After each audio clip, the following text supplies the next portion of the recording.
Allman in the morning here at FM News Talk 97.1. Happy Wednesday, everyone. We've got Representative Paul Curtman in studio, continuing with Paul. The legislative session, oh boy, Paul, begins in like 10 days, right? Yep. 2 weeks? No, not even, I think. So start a little early this year.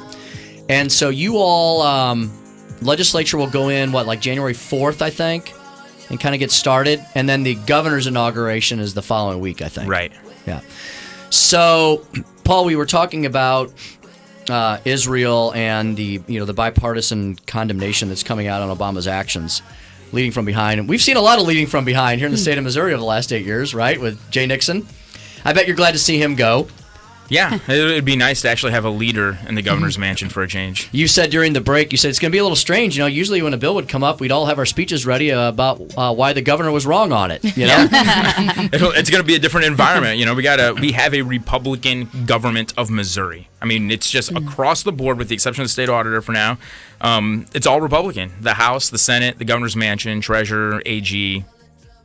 So now you all got to do something with all that, right? We got to do it. I was telling you, you reminded me that you've never served under a Republican governor, and so it's going to be in one way.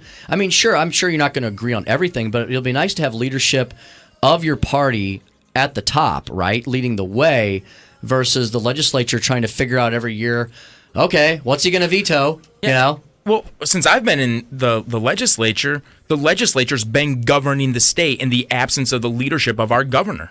Right, which is not the way the state government's set up, right? The governor's supposed to be the CEO of the state and at least supposed to set out the agenda. So what do you see as the agenda? You know, you were talking about the honeymoon period, and probably a good time when everybody's still getting along to get the big things done. What are the big things that Paul Curtman would like to see get done? Oh, well, the big things that Paul Curtman would like to see get done in some of the areas of focus that the legislature is actually going to attack are going to slightly vary. One of the areas, though, that is on Speaker Richardson's agenda, and is something that I would certainly like to see get done, is, first of all, the lobbyist gift ban is going to come back. We're going to get that taken care of right away. Okay. Another thing is we're going to do some reform on professional licensure. The idea that somebody has to ask the state government for permission before they can actually go out and get a job.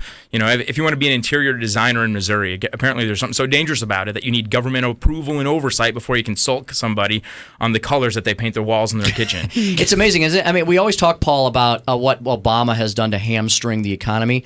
It's happened here in Missouri, too, right? Because what people don't realize is the governor's office controls that regulatory rulemaking. The legislature has to sit, first they got to comb through thousands of pages and regulations and pass laws. It's a lot harder to pass a law through the entire democratic process than it is to just do a regulation. That's exactly right. And that just brings us back to Governor-elect Greitens. I'm real excited about yesterday on an email, he announced his pick for director of the Department of Agriculture, Chris Chin. Yes. Who has spent several years going to Washington, D.C. and fighting against regulations because her farm and her family's livelihood was at stake with all the regulations coming down from the government. You know, the first binding words of the Constitution says that all laws are supposed to be vested in the legislature. And so when you have bureaucracies that just write rules, and they write the rules, they execute the rules, and they adjudicate them, they've essentially robbed the people of their representative form of government. And I'm glad to see that between Governor-elect Greitens and Donald Trump,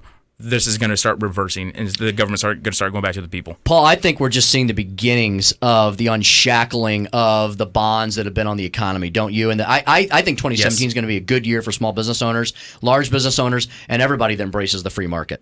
Yeah, and look, the stock market is not an indicator of the health of our economy, but what it is an indicator of is confidence.